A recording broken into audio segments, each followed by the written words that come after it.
All right, so I think we should sum up the story. So essentially, what happens is, Well, it's not what we're doing. I thought we were just kind of shooting the.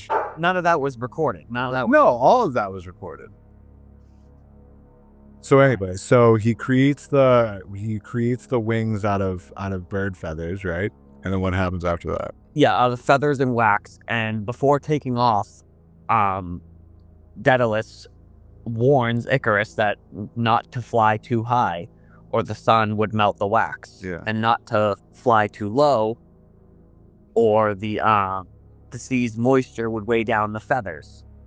And essentially, Icarus does fly up way too high, and the wax melts, and he essentially plummets down into the sea and drowns. Yeah. And so, what that may be about, I think there's multiple different like angles you could look at. You know what I mean? I was kind of reading into the story and like reading into different interpretations and that. I was too. Yeah, it was like really interesting. Cool. Yeah. Yeah. It is. It's cool. And it's interesting because there's a lot packed into like kind of a short little story. And there's different ways of viewing it as well. Like there's just like there's like I've noticed there's like a pessimistic version, and then there's like a more optimistic version of looking at the story. Like, well, real quick, go into that because I didn't even think about that. How like looking at it from like a. I mean, I guess you could look at it from like an optimistic way, like it's a lesson to be learned. But like, well, let's talk about the going it's more. I feel like it's more common for people to view the pessimistic way. So it's like I feel like for the pessimistics, it's like obviously like the hubris of youth. You know what I mean? Yeah. So it's like flying too close to the sun. You think you know and everything, so you're just flying close to the sun. Your wings start to melt. You know what I mean? It's like taking on more than you can chew, pretty much. Yeah, biting off more than you can chew, and like being, so ambitious that it's to your own detriment, right? Yeah, not even just ambitious, but just overconfident. I feel like ambition isn't inherently bad if you pace yourself, you know what I mean? But I feel like when you're just overconfident with things, it's kind of, I feel like that's the kind of the message. But like another thing is like, not only is it, he just happened to fly too high, right? But there was also the chance of him flying too low. Right. So if he flew too low, so it's like the risk is flying too high, getting overconfident, but being too timid and not taking risks also dampens the feathers. And so like you could imagine it from like you could look at the story of Icarus to like essentially tell you essentially to be balanced. You know what I mean? Because if you shoot too high, you can end up plummeting down. If you don't shoot high enough, you'll end up plummeting down. Yeah, it's a double-edged sword. That's like Flappy Bird. It's like Flappy. It's exactly like Flappy Bird. Yeah. That's all I could think about when I was watching that. Was just Flappy Bird. I was like, so Flappy Bird's just a metaphor for life. That's like it sucks because Flappy Bird was a horrible game. You know what I mean? Imagine if the creator of Flappy Bird was inspired by the story of Icarus. I wouldn't doubt it, to be honest with you. I mean, it kind of makes sense. I mean, other than like the Mario pipes that were in the game, it kind of makes sense. You know what I mean? But anyway, but the more optimistic viewpoint was like, there's this like quote that became like popular. So Icarus laughed when he fell. So it comes from like a more modern poem. A poem by this person named Fiona. But anyway, so the whole idea of it, right, is like it's like the idea of like live fast, die young. It's pretty much the whole idea of it is like kind of the cry. So it's like the like one living life to the fullest because he felt like a god. You know what I mean? When he died, so he was at kind of in his own mind when he died. So it's like that's the more optimistic way of viewing it.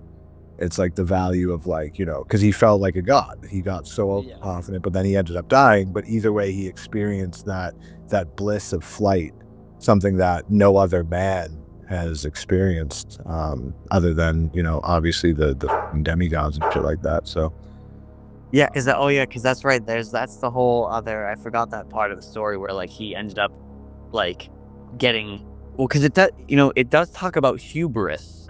yeah, You know what I mean? There's a lot of like arrogance in the way that he was supposedly flying up, like because he thought he could do anything. You know what I mean? So his feeling like a god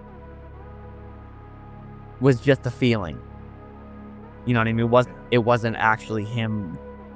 It wasn't actually him because it was the wings. You know, it was something that he wasn't actually the reason why he was flying. It was the wings that he created. yeah. Another to bounce off the whole wings are futile. Another like little side thing, like a little side kind of like message that I got from it, right? So the wings that he built, right? They were built from materials that he got from the labyrinth, right? Yep. From within the labyrinth, right? So he built those wings within the trap, right? Yep. So if he built those wings within the trap and was able to escape, right? Imagine if he was to rebuild those wings outside of the trap, like take materials from outside of the labyrinth and make wings. They wouldn't have been flawed wings. So I wonder if like the whole ideology, right? Another perspective another little message to take from it, right? Is like a third person perspective on a problem. So it's like, instead of looking for a solution from within a problem, get a different perspective, or make your wings from outside of the labyrinth, and they'll last longer than if you make them using the supplies that you get while in the problem itself, or just even like stepping out of your own life for a little bit so you can like look at it. You know what I mean? Like take a second to just kind of step out of the labyrinth so that you can build your wings, learn your lessons outside, and then use the lessons that you learn from outside of the problem to help yourself in the problem that you have in that life. And what's interesting is Icarus didn't do that. No, he didn't. You know what I mean? He could, because what he could have done is he could have built the wings, just flew out of the labyrinth and landed, and been like, wow, I just created something pretty powerful with limited materials inside of a labyrinth. What if now that I'm outside of the labyrinth, what can I create now? You know what I mean? Yeah, like taking something that and improving it, instead of just keeping the same thing that got you out of the first situation. That makes sense. That's interesting. Another thing that I found was interesting as well is like just like kind of the idea of like angelic beings in mythology being youthful. Have you ever thought about that? The association Being between youthful? like, yeah, there's like a little like humans with wings, right? Hubris is a thing, right? The idea of like just the fallen angel archetype, right? Because you have like Lucifer, you have Icarus, right?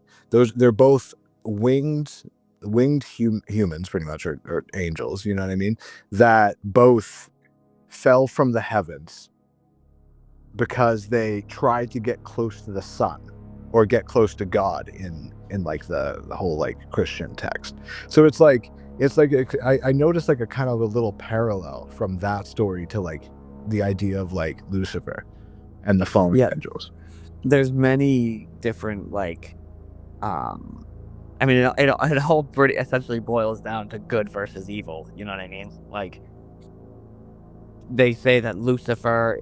I guess you couldn't really apply good versus evil, because I wouldn't say that Icarus is evil. No, it's just a negative quality that he had. Like, I wouldn't even say Lucifer is inherently evil in the story, but Icarus wasn't evil. He was just like youthful and ignorant. Because like you also have like what is it, like the baby cherubs, right? They're also considered like children. Like, why are they depicted as children? You got Icarus, who is like youthful. You've got like, you know, Lucifer, like Lucifer in of itself, like by the character, it's like, it gives me like preteen. You know what I mean? Like rebelling against his father. You know what I mean? like it's just rebellion in general. You know what I mean? It's just kind of Yeah. associated with that time frame. Like it's just like I don't know. It's just weird. Like why are angels depicted as just being like teenagers and like children? It's just weird. I mean, because like just angels in general are like winged humans. You know what I mean? And I don't think all of those are depicted as children. Well, not, but just like tricksters and like useful in rebellion. You know what I mean? It's kind of like all attributed to like the fallen angels. Yeah.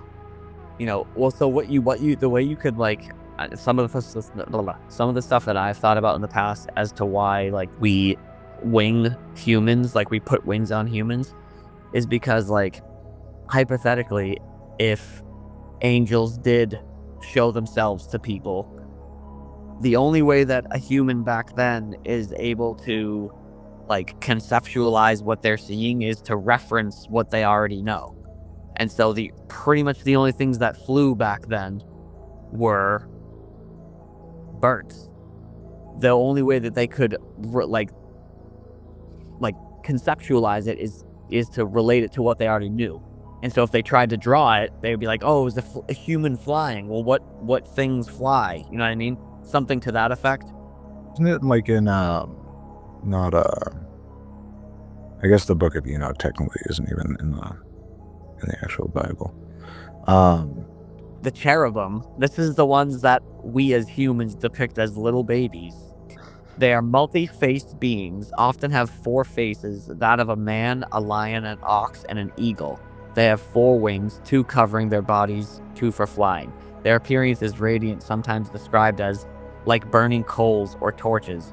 They often are associated with guarding holy places like the entrance of Eden and the Ark of the Covenant.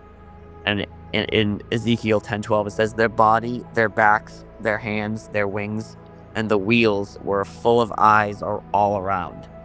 So that's the cherubim. Often they instill fear or awe simply by their presence. Daniel 10:6, "His face was like lightning, his eyes like flaming torches, his arms and legs like the gleam of burnished bronze." That's so cool. I wonder if like okay.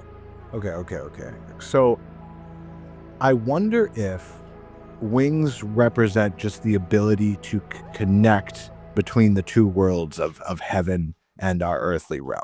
I wonder if that's what wings symbolize, is the ability to, because the only creatures that are described in the Bible and in myths that can like really travel between dimensions have wings. Oh yeah, like the things that are up, able to go up. Yeah, like able to go up, like angels, right? They can go like fae, like fairies can travel between realms. You've got like Hermes, right? The Greek god Hermes is depicted to have wings on his helmet and wings on his shoes, right? So wings most likely represent the ability to travel between realms or travel between like between different dimensions, right? So if that's the case, like looking at the story of Icarus, right? What if you were to view instead of like ambition, right? Instead of the sun is ambition and the ocean is like, you know, kind of like safety and comfort. What if you were to replace the sun with heaven and the ocean with hell? What's the idea of it then? Because it's like the idea of like, because you could view it as like positive and negative, right? Or like mentality. And the way I personally view heaven and hell, I believe they're states within the mind. I don't believe that they're separate from, I don't believe that they're separate from us. Like I don't believe that they're actual places, you know what I mean? I just believe it's mindsets. Like it's like you can live in like a blissful mindset or you can live in like a hellish mindset. The story of Icarus, right? It's if you fly to one side of the pendulum too far, pretty much. But what about for mindsets? How does that apply for like mindsets if you're to look at it like heaven and hell? You know what I mean? Well, the thing that confuses me though is like about looking at it that way is if he's going flying up, that's going towards heaven. Yeah. Like that theoretically should be a good thing. So why does it in turn make his wings fail? Like what would it be that makes him fail in his pursuit? Like what would the wings essentially represent that cause his downfall? That's a good question. I mean, I guess it goes into like the overconfidence, right? So the overconfidence would still be the downfall, right? So it's like if you fly too much into that positivity mindset and abandon like the actual problems, you know what I mean? Then that can cause your fall. You know what I mean? Because if you put yourself in too much, because reality itself is in the in between. Reality in itself is not, it's not all heaven, it's not all hell. But is the labyrinth supposed to symbolize hell? I don't think so. I don't think so. I think the labyrinth would just symbolize like it's the beginning of the journey. Yeah. I'd say it's just the beginning of the journey. It's the matrix, you know what I mean? I think I'd say the labyrinth represents either, because labyrinths throughout you could go into so much depth about labyrinths, because there's like labyrinths are so cool when you like look into the philosophy of labyrinths, but like the labyrinth could represent like a mind external, and the external archetype of a labyrinth, it represents like a prison where there's something in the center that's valuable, or there's something being imprisoned in the center, or something being protected in the center. And in a more metaphysical sense, a labyrinth represents a mind. So in the center, it could represent your ultimate being. It could represent the thoughts and emotions that you're suppressing, or it can represent things just that have not been accessed yet, or cannot be accessed without a great deal of work, is pretty much what the center of the labyrinth represents. So they're outside of that. They're trying to escape it, which is the interesting part. Yeah. Because like to me that doesn't make sense. Like if what you said is like, for example, to protect something in the center, right? So if that's the labyrinth in the story of Icarus, why wouldn't they go to the center of the labyrinth, then leave? So they all already completed the goal technically. They were tossed there, but they still like... Because they fucking built the labyrinth. Yeah. Well, we all build the labyrinth. We all wear a mask, metaphorically speaking. But all wear masks. Assuming we're just on this like thought stream, right? Assuming that self-actualization represents the center of the labyrinth, right? Icarus was a self-actualized individual that was then thrown into the wild, and that wild was the environment of having to find that balance. It's interesting. I'm reading a little bit more here. It says Icarus's father was the architect of the labyrinth, which we already know. A massive maze built for King Minos of Crete to imprison the Minotaur, half man, half bull creature. We know this. Yeah. The Minotaur was kept there and fed human sacrifices from Athens. Theseus found and killed the Minotaur with his sword. It's interesting the thread and all that stuff, like that those other details of the story, like. I wonder if they matter in the grand scheme, or if they're just details. Okay, here I'm on Wikipedia, right? It says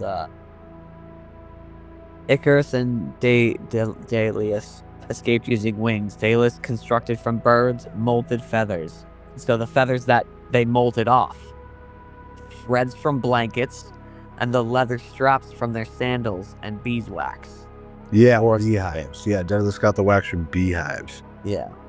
Daedalus warned Icarus not to fly too low. Okay, you could delve really deep into this right now. So what was the what are the ingredients that he used? So molted feathers, right? So molted feathers, what does that represent? So shedding. What? Shedding? Yeah, like when you molt. Yeah. Like when a lizard molts, they shed their skin. So shedded feathers. So shedded feathers could represent like the ideas of so it represents like it's an ingredient from a creature that already has the ability of flight. Yeah, that already has flight. Yeah, so it could represent the ideas of others that have already escaped the problem that you want to get out of. So that's what the molted feathers could represent. And then the threads, so the threads from blankets. Well, it's not just blankets, it's the disassembling of blankets. Ooh. You know what I mean? Take these threads from the blankets. So like comfort and protection.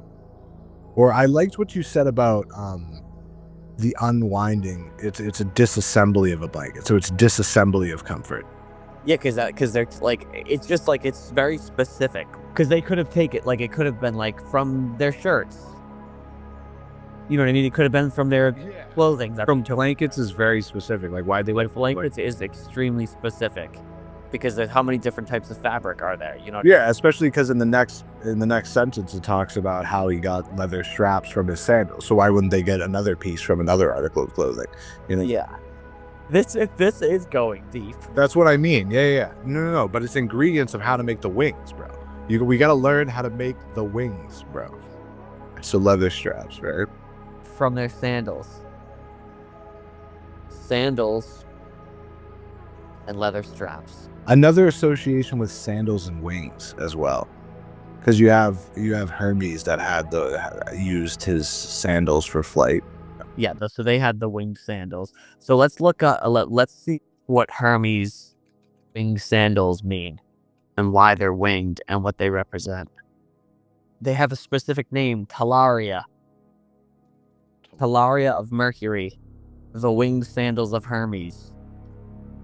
So the Talaria are winged sandals, a symbol of the Greek messenger god Hermes, and they flew the god as swift as any bird. Latin etymology, so blah. When I'm looking at it, it represents like swift journeys, freedom, and movement. So that's another thing. So if we're taking it back at the time, right? So in ancient times, wearing sandals was a sign of freedom. So slaves typically went barefoot while people who were free wore sandals, making them a symbol of belonging and social standing. And they sacrificed their sandals. So they sacrificed their freedom and social standing within, to make the wings. What was the other thing? Beeswax. So beeswax. So what do bees represent? I just looked it up. So, right? So bees are associated with the goddesses Demeter, Artemis, and Aphrodite, right? And then honey is associated with being the food of the gods, right? Anointing lips to inspire poetry. Bees were also seen as divine messengers between the gods. So assuming like, okay, so it's divine feminine, and then it's associated with the muses. Bees also have wings, and they were described as messengers. Hermes had wings on his sandals, and Hermes was the messenger. Yeah. Interesting. Going on. Sorry, I cut you off. No, you're good. You're good. So assuming that the bees, right, they represent, they're associated with the divine feminine, and then messengers, you could associate that with like just like some sort of creativity. All right, so bees held a very sacred and symbolic place in Greek mythology. They were seen as divine messengers, like you said, symbols of purity, community, and even immortality. Bees and the sacred and divine. Bees were thought to be connected to the gods, especially those linked with nature, fertility, and prophecy, like you said. The Greeks believed bees were born from the tears of the sun god Apollo, or from the corpses of the sacred animals, symbolizing life arising from death, a sign of immortality. As a baby, Zeus was said to have been nursed by the bee goddess Melissa, or fed honey by sacred bees while hiding in a cave from his father Cronus. This linked bees directly to the preservation and nourishment of divine power, symbol of order and the soul, mirroring how the Greeks valued balance and duty, maintaining balance, not flying too high, not going too low. And Plato even connected bees to the human soul, seeing their flight and order as symbols of spiritual ascension. In Greek mythology, bees weren't just insects, they were holy creatures tied to prophecy, purity, feminine divinity, and eternal life. They symbolized the delicate balance between nature, spirit, and community. The thing is like, how did this result in his downfall? If it's supposed to represent like building up yourself and like building up, like these great traits like divinity and creativity and all these things, like all of these different things that were mentioned about the different ingredients. Why did it end in his downfall? Like what made him get so hubris and so like, cocky, thinking he could just keep going up? Ego. Ego. Yeah. I think it's just ego. It's like, I think like the whole message is we spend our time kind of developing and building ourselves, you know what I mean? And the whole idea is like, if you get too caught up in that and you get overconfident, then the universe will pretty much just humble you, you know?